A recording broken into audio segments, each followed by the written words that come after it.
Agustus 2018, aku menangani sebuah gereja untuk petobat baru. Gereja itu baru berdiri, jadi tidak semua tugas sudah diberikan dan proyek berjalan lambat. Aku berdoa dan bersandar pada Tuhan dan aku bekerja sama untuk mencari calon-calon yang baik dan menugaskan saudara-saudari sesuai kemampuan mereka. Pekerjaan gereja cepat mendapat hasil. Rasanya aku punya wawasan yang baik, kualitas, dan kemampuan tertentu. Suatu ketika, seorang pemimpin tim berkata bahwa saudara Xiao malas sekali dan pasif dalam tugasnya, dan pemimpin itu mau memecatnya. Aku tidak setuju. Aku pernah berhubungan dengannya dan mengerti tentang dia. Dia rajin dan kemanusiaannya baik, tapi kurang berpengalaman. Aku penasaran apa dia sedang kesusahan yang berpengaruh pada tugasnya. Aku menyarankan pemimpin tim untuk mencari tahu keadaan saudara Xiao sebelum memecatnya. Kemudian dia tahu pergelangan tangan saudara Xiao terkilir dan sulit memakai komputer. Makanya kemajuan tugasnya lambat. Namun dia tidak bilang siapapun. Jadi orang lain salah sangka dia bukan pekerja keras. Setelah sembuh, dia melakukan tugasnya dengan begitu baik. Setelah itu, aku merasa makin bisa mengerti orang dengan baik. Sejak itu, saat memilih orang, aku tetap pada pendirianku saat saudara-saudari berbeda pendapat dariku. Kupikir mereka kurang arif dan tak punya wawasan tentang orang. Seiring waktu, aku mulai lebih berani dengan beberapa pengaturan. Lalu, aku mengambil alih pekerjaan tim video gereja. Suatu kali, saat kami hendak membuat video, kami kekurangan tenaga dan butuh lebih banyak orang dalam tim. Ada standar yang cukup tinggi untuk keterampilan teknis pada proyek itu, dan itu cukup menantang. Aku putuskan kami butuh seseorang berpendidikan tinggi dengan keterampilan teknis, agar semuanya bisa berjalan lancar. Beberapa hari aku mencari seseorang yang memenuhi syarat itu, tapi tidak bisa menemukan calon yang baik. Beberapa orang bersedia bekerja dengan keterampilan itu, tapi saat aku tahu mereka tidak berpendidikan tinggi dan tidak punya keahlian yang cocok, aku kesampingkan mereka. Ada beberapa orang yang kupikir akan cocok, tapi berhalangan untuk melakukan tugas karena sebuah alasan. Lalu secara kebetulan, aku mengetahui saudara Wu pernah belajar keterampilan relevan dan punya pengalaman profesional. Tentunya dia tidak bermasalah dengan proyek itu. Jadi aku memintanya untuk menangani tugas itu. Namun, seorang saudari memperingatkan, aku harus melihat penilaian tentang dia. Bahwa sebelumnya menurut beberapa orang, kemanusiaan dia buruk dan juga licik. Jadi aku harus berhati-hati mengangkat dia untuk tugas itu. Saudari itu menyarankan agar menyelidiki dulu. Aku bilang akan kulakukan, tapi kupikir, kalaupun dia sedikit licik dan kemanusiaannya buruk, dia berpendidikan tinggi dan terampil. Jadi dia bisa membimbing orang lain dalam aspek teknis. Dia tentu bisa menangani itu tanpa masalah. Lalu, ku baca penilaian saudara-saudari tentang saudara Wu. Dan mereka memang bilang bahwa kemanusiaannya buruk. Dia sangat kasar terhadap orang lain saat bertugas dan mereka merasa dibatasi. Setelah membaca, aku pikir, aku pernah berhubungan dengan dia sebelumnya. Dia tampak baik, bukan seperti yang mereka gambarkan. Mungkin ada sebuah alasan tertentu dari perkataan mereka. Bagaimanapun, kupikir dia cocok. Juga dia punya banyak pengalaman kerja dan bakat seperti dia sulit didapat. Mengangkat dia tentunya tidak jadi masalah. Saat itu, aku tidak lagi memikirkan saran orang lain dan tidak belajar lebih banyak tentang penilaian terhadap saudara Wu. Aku hanya menugaskan dia menangani produksi video.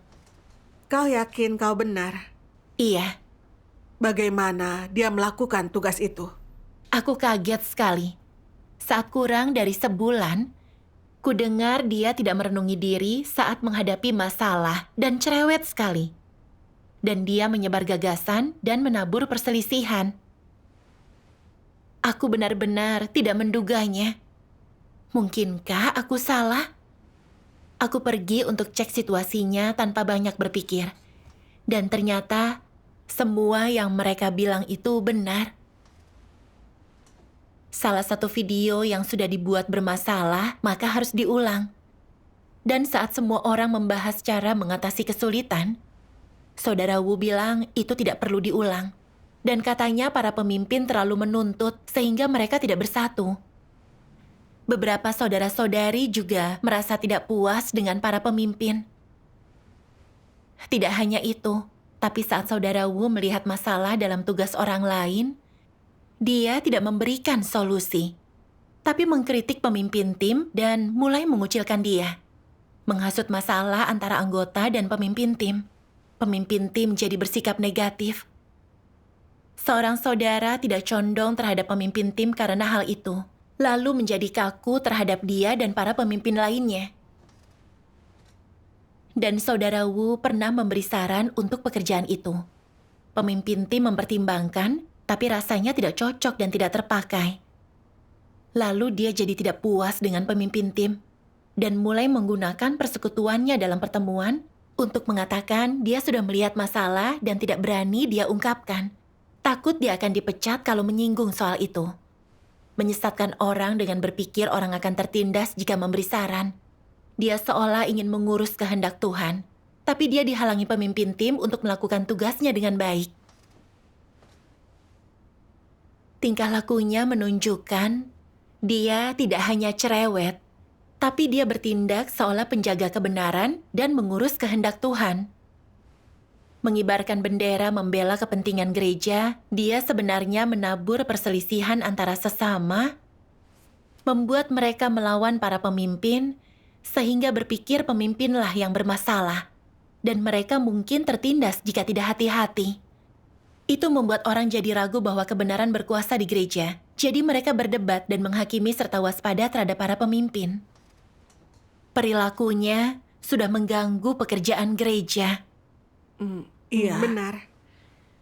Dan saat itu, Saudara Wu membimbing pekerjaan teknis, dia tidak terlalu berguna. Semua yang dia sarankan hanya teori tanpa penerapan praktis. Aku bisa melihat masalah dia, tapi belum sepenuhnya siap untuk mengakui kesalahanku. Aku optimistis mau mengobrol dengan dia dan menyampaikan masalahnya.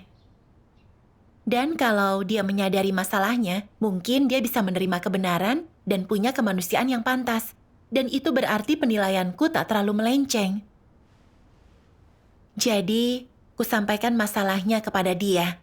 Dia tidak hanya tidak merenungi diri, tapi dia bilang aku memendam maksud lain. Aku menindasnya. Dia memutarbalikkan keadaan dan tidak sadar diri. Iya. Benar. Pada saat itu, kulihat tidak hanya kemanusiaannya buruk dan tidak bisa menerima kebenaran, tapi dia juga licik.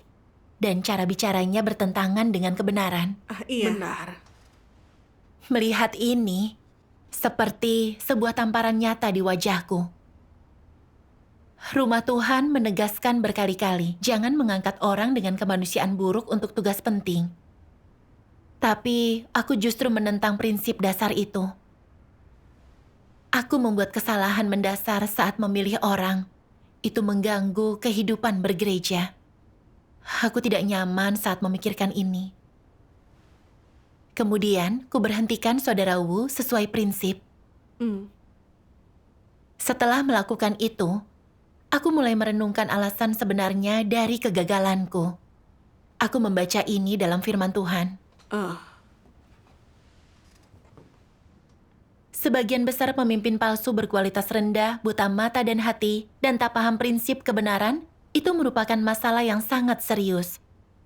Mereka juga punya masalah lain yang lebih serius, yaitu setelah mereka memahami sedikit perkataan doktrin dan mampu menyuarakan beberapa slogan, mereka mengira telah memiliki kenyataan kebenaran. Jadi apapun pekerjaan mereka dan siapapun yang mereka pekerjakan, mereka tidak mencari kebenaran dan tidak bersekutu dengan orang lain. Juga tidak memperhatikan pengaturan kerja dan prinsip rumah Tuhan secara saksama. Mereka sangat yakin menganggap apa yang mereka lakukan benar, apapun yang mereka pikirkan harus dilakukan. Keyakinan mereka benar dan akurat, dan semuanya itu sesuai dengan prinsip.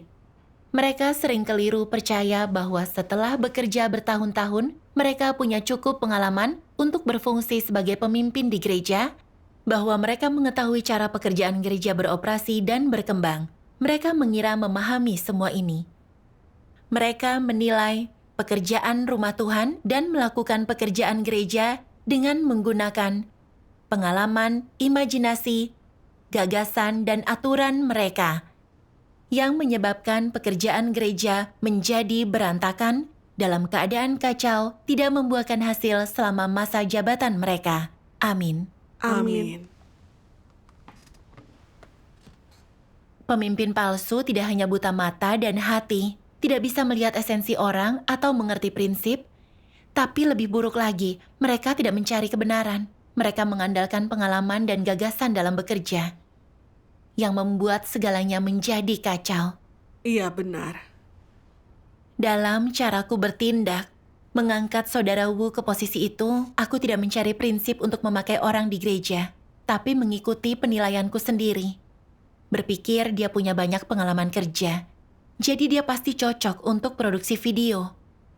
Ketika orang lain memperingatkan bahwa dia punya kemanusiaan buruk dan aku harus berhati-hati dan memberiku saran untuk menyelidiki, aku sungguh mengabaikannya.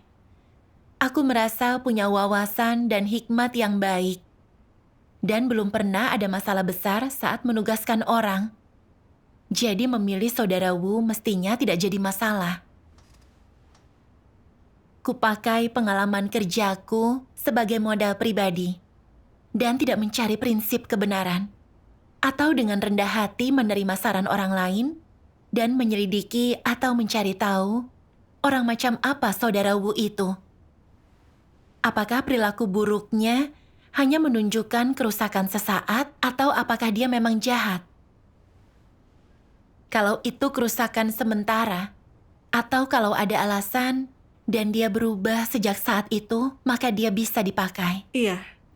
Jika itu perilakunya yang terus-menerus dan dia pelaku kejahatan, maka tidak bisa dipakai. Itu benar. Orang seperti itu hanya akan merugikan pekerjaan gereja. Benar. Namun, aku tidak bertanya untuk mengerti segalanya. Aku membuat penilaian buta berdasarkan pengalamanku.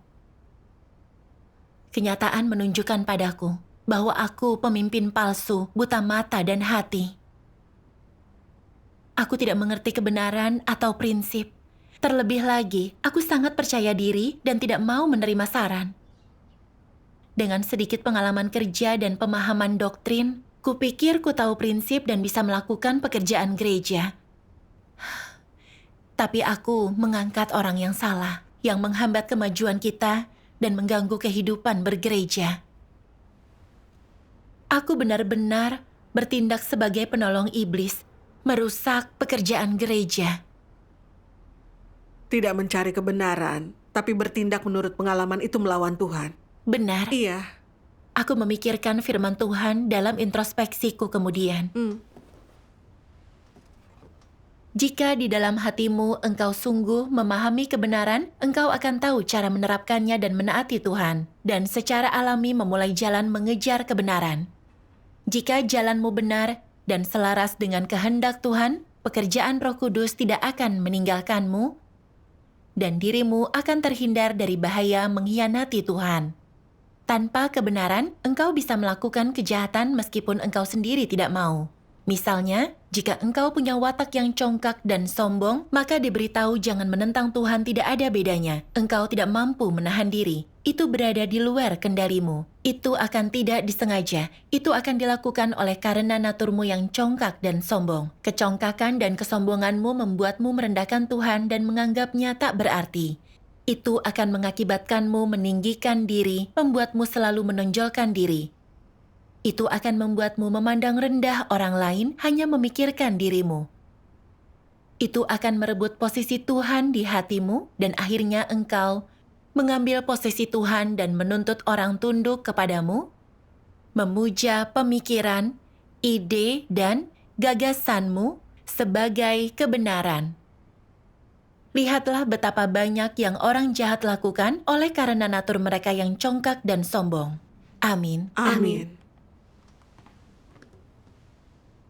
Dari firman Tuhan, kulihat aku tidak mencari prinsip kebenaran dalam tugasku, karena aku terlalu congkak dan tidak menghormati Tuhan. Hmm. Aku dikendalikan oleh natur congkak dan terlalu percaya diri. Aku selalu merasa berpengalaman dan berwawasan, jadi aku tidak menganggap serius peringatan orang lain. Aku bersikeras melakukan apa yang ku mau. Akibatnya, aku menunjuk orang yang salah dan pekerjaan gereja terhambat. Aku menganggap pendapat dan pengalamanku seperti kebenaran, berpikir apa yang kusuka adalah yang Tuhan suka, dan apa yang kupikir cocok, pasti cocok juga di mata Tuhan. Aku bahkan salah sangka pendapatku sama dengan pendapat Tuhan. Itu tidak hanya menghina kebenaran, tapi juga menghujat Tuhan. Aku hidup dalam kecongkakan, mengagungkan diri sendiri, melakukan hal-hal dengan caraku sambil mengaku melakukan tugas.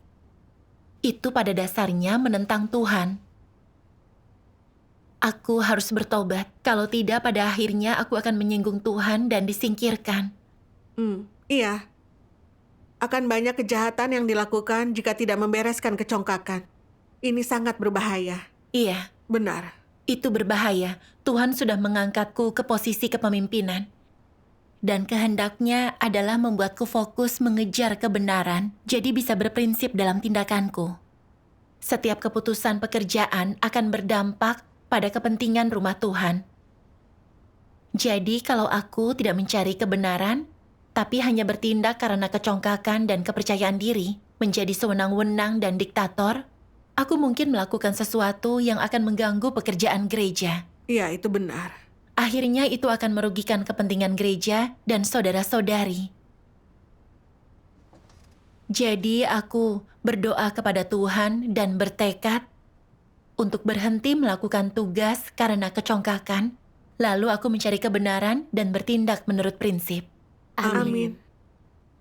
Lalu, dalam introspeksiku aku menyadari hal lain yang menyebabkan kegagalanku. Pandanganku keliru tentang orang-orang dan segala hal. Aku membaca ini dalam firman Tuhan. Tuhan Yang Maha Kuasa berfirman, ada pandangan tertentu yang seringkali tersingkap dalam diri para pemimpin palsu. Mereka menganggap orang-orang yang memiliki keahlian, yang berstatus, atau yang telah menjabat dalam beberapa jabatan resmi adalah semua orang yang berbakat, dan orang-orang seperti itu harus dibina dan dipekerjakan oleh rumah Tuhan begitu mereka mulai percaya kepada Tuhan. Mereka memiliki penghormatan dan pemujaan khusus terhadap orang-orang seperti itu. Mereka bahkan memperlakukan orang-orang itu seperti kerabat dan anggota keluarga mereka sendiri, dan ketika memperkenalkan orang-orang itu kepada orang lain, mereka sering mengatakan tentang bagaimana orang-orang ini memegang posisi senior di beberapa perusahaan, atau bahwa mereka adalah pemimpin di beberapa departemen pemerintah, atau mereka mengatakan di surat kabar mana mereka menjadi editor, atau bahwa mereka adalah direktur di PSB, atau kalau tidak, mereka berbicara tentang betapa kayanya orang-orang itu. Para pemimpin palsu sangat menghargai orang-orang seperti itu. Menurutmu, apakah pemimpin palsu memiliki kualitas? Bukankah masalahnya adalah karena kerohanian mereka palsu dan mereka tidak dapat mengetahui yang sebenarnya mengenai segala sesuatu? Para pemimpin palsu menganggap orang-orang ini adalah orang-orang hebat di tengah masyarakat, dan jika orang-orang ini datang ke rumah Tuhan harus membina mereka dan memberi mereka peran penting untuk mereka kerjakan. Benarkah pandangan ini? Apakah itu sejalan dengan prinsip-prinsip kebenaran? Jika orang-orang ini tidak mencintai kebenaran dan tidak memiliki hati nurani atau akal sehat, dapatkah mereka dibina dan diberi peran penting di rumah Tuhan? Mereka tidak memenuhi syarat untuk dibina. Berkali-kali, pengaturan pekerjaan rumah Tuhan telah menekankan bahwa orang-orang harus dipromosikan dan dibina menurut 3 kriteria. Kriteria pertama, mereka harus memiliki kemanusiaan, hati nurani, dan akal sehat. Kriteria kedua, mereka harus menjadi seseorang yang mencintai kebenaran dan mampu menerima kebenaran. Dan kriteria ketiga, mereka harus memiliki tingkat kualitas tertentu dan mampu bekerja. Hanya orang-orang yang memenuhi ketiga kriteria inilah yang dapat dipromosikan dan dibina. Hanya merekalah kandidat yang memenuhi syarat. Pemimpin palsu semuanya adalah orang yang telah percaya kepada Tuhan selama bertahun-tahun dan sering mendengarkan khotbah. Jadi mengapa mereka tidak dapat mengidentifikasi orang yang tidak percaya? Ini membuktikan lebih jauh lagi bahwa para pemimpin palsu memiliki kualitas yang sangat buruk, bahwa mereka tidak mampu menerima kebenaran, dan sebanyak apapun kebenaran yang mereka dengarkan, itu tidak ada gunanya. Mata dan hati mereka buta, sama sekali tak mampu membedakan orang. Bagaimana mungkin mereka layak menjadi pemimpin atau pekerja di gereja? Mereka percaya bahwa pembicara yang baik adalah orang-orang berbakat. Ketika mereka melihat seseorang yang bisa menyanyi dan menari, mereka menganggapnya orang berbakat. Ketika mereka melihat seseorang berkacamata yang pernah kuliah, mereka menganggapnya orang berbakat. Ketika mereka melihat seseorang berstatus tinggi di tengah masyarakat, yang kaya dan pandai berbisnis dan terlibat dalam praktik penipuan, yang melakukan semacam pekerjaan penting di tengah masyarakat, pemimpin palsu itu berpikir bahwa mereka adalah orang berbakat dan seharusnya dibina di rumah Tuhan. Mereka tidak melihat kualitas kemanusiaan orang-orang ini atau apakah kepercayaan mereka kepada Tuhan memiliki dasar. Mereka, terlebih lagi, tidak melihat sikap orang-orang ini dalam memperlakukan kebenaran dan Tuhan. Mereka hanya melihat kedudukan dan latar belakang sosial orang. Bukankah tidak masuk akal bagi pemimpin palsu untuk memandang orang dan hal-hal dengan cara seperti ini? Pandangan pemimpin palsu mengenai orang dan hal-hal tidak ada bedanya dengan pandangan orang tidak percaya. Inilah pandangan orang-orang tidak percaya mengenai segala sesuatu yang membuktikan bahwa pemimpin palsu bukanlah orang-orang yang mencintai dan memahami kebenaran, dan membuktikan mereka tidak memiliki kekuatan untuk membedakannya. Bukankah mereka sangat sia-sia? Mereka benar-benar buta, sangat buta. Amin. Amin. Firman Tuhan menyingkap pemimpin palsu sebagai orang yang buta dan bodoh. Mereka hanya melihat pendidikan duniawi, status, dan keterampilan profesional. Berpikir bahwa punya pengetahuan dan budaya dan menjadi sangat terampil, berarti mereka berbakat di gereja. Tidak dilihat kemanusiaannya, menerima kebenaran atau tidak, dan apakah mengerti kebenaran. Benar. Itulah pandanganku ketika mencari seseorang untuk membuat video. Berpikir bahwa punya pendidikan tinggi dan keterampilan artinya bisa melakukan tugas itu dengan baik. Jadi sepanjang waktu aku hanya fokus pada pendidikan dan keterampilan teknis saudara-saudari. Melihat detail saudara Wu dan semua pengalaman kerjanya, kupikir dia pasti bisa membantu orang lain di tim video dan bisa menangani tugas rumit secara teknis. Aku tidak mempertimbangkan kemanusiaannya atau cara dia berperilaku dalam tugas sebelumnya. Jadi, tidak hanya pekerjaannya yang terhambat selama dia di sana, tapi dia cerewet sekali dan menciptakan konflik antara pemimpin dan anggota tim. Ini sangat mengganggu pekerjaan dan kehidupan bergereja. Kusadari betapa menggelikan pandanganku tentang berbagai hal. Rumah Tuhan memang menghargai dan mengembangkan bakat, tapi itu beda dengan di dunia. Ini bukan tentang apa titel yang dimiliki seseorang, tapi tentang kemanusiaan mereka, apa mereka mencintai dan mengejar kebenaran. Iya. Itu benar.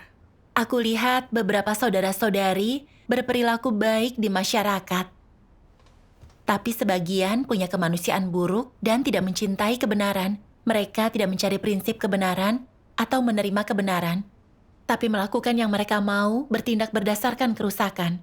Mereka tidak melakukan tugas dengan baik dan juga banyak mengganggu pekerjaan gereja. Lebih banyak kerugian dibanding keuntungan dan mereka akhirnya tersingkir. Iya. Benar. Mereka yang bisa tinggal dan melakukan tugas tidak hanya punya keterampilan profesional, tapi terutama punya kemanusiaan yang baik. Beberapa juga mencintai dan menerima kebenaran dan praktis dalam tugas mereka. Mereka menerapkan keterampilan profesional yang dimiliki dalam tugasnya. Dan beberapa di antaranya mungkin bukan yang terbaik, tapi berniat untuk melakukan hal yang baik dan berusaha keras. Mereka memperoleh pencerahan dan bimbingan Tuhan. Benar. Selain meningkatkan keahlian profesional, mereka menjadi lebih berprinsip. Itu benar sekali. Melakukan tugas di gereja, punya kemanusiaan, dan menerima kebenaran itulah yang terpenting. Tentu, aku membaca ini dalam firman Tuhan. Entah engkau sedang melakukan tugasmu berinteraksi dengan orang lain atau menangani beberapa hal, engkau harus punya sikap mencari dan taat. Dengan sikap seperti ini dapat dikatakan engkau punya hati yang menghormati Tuhan, serta mampu mencari dan menaati kebenaran. Inilah jalan untuk mencapai takut akan Tuhan dan menjauhi kejahatan. Jika engkau tidak punya sikap mencari dan taat, tapi justru menentang dan berpaut pada dirimu sendiri, menolak dan membenci kebenaran, engkau akan melakukan banyak kejahatan. Engkau tidak akan mampu menahan diri untuk tidak melakukan kejahatan. Tidaklah mudah untuk melakukan tugas dengan baik untuk memuaskan Tuhan dan mencapai takut akan Tuhan dan menjauhi kejahatan dalam iman mereka. Namun, engkau baru saja diberitahu tentang prinsip penerapan dengan memiliki sikap yang mencari dan taat dalam menghadapi sesuatu. Ini akan melindungimu. Tujuan akhirnya bukanlah untuk membuatmu terlindungi. Itu adalah agar kau memahami kebenaran, mampu masuk ke dalam kenyataan kebenaran, dan memperoleh keselamatan Tuhan. Inilah tujuan akhirnya. Jika engkau punya sikap ini dalam semua yang kau alami, engkau tidak akan lagi merasa bahwa melakukan tugasmu dan memenuhi kehendak Tuhan adalah omong kosong, dan tidak akan lagi terasa melelahkan. Namun sebelum kau menyadarinya, kau akan memahami banyak kebenaran. Teruslah mengalami dengan cara ini dan kau akan menuai hasil. Amin. Amin. Firman Tuhan menunjukkan jalan bagiku. Apapun yang kuhadapi harus kupertahankan penyerahan dan penghormatan kepada Tuhan dan mencari prinsip kebenaran. Hanya itu cara mendapatkan bimbingan Tuhan dan melakukan tugas dengan baik. Iya. Memang. Kalau tidak, aku cenderung bertindak karena kecongkakan dan mengganggu pekerjaan. Setelah itu, aku dan rekanku menemukan beberapa orang lain untuk menangani produksi video berdasarkan prinsip memilih orang. Mereka tidak punya pengetahuan teoretis seperti saudara Wu, tapi punya sikap yang lebih baik, dan mereka sungguh mengerjakan ini secara praktis. Ketika mengalami sebuah masalah, mereka berkumpul untuk mencari dan bersekutu. Saat seseorang mengungkapkan kerusakan yang berpengaruh pada kemajuan, mereka bisa merenungi diri dan belajar darinya. Dalam beberapa saat, dengan kerjasama semua orang, ada terobosan nyata dalam pekerjaan itu dengan hasil yang makin baik. Itulah kejutan yang menyenangkan bagiku. Syukur kepada Tuhan. Indah. Aku sungguh mengalami bahwa melakukan tugas di gereja bukan hanya tentang keterampilan teknis atau kualitas. Tapi yang terpenting adalah mereka harus orang yang tepat, berguna, mencari kebenaran, dan menghormati Tuhan. Hanya itu cara mendapatkan bimbingan Roh Kudus dan mencapai apa saja dalam tugas. Benar Iya. sekali. Aku juga melihat bahwa hanya mencari kebenaran dan bertindak berdasarkan prinsip jalan yang sesuai dengan kehendak Tuhan. Syukur kepada Tuhan.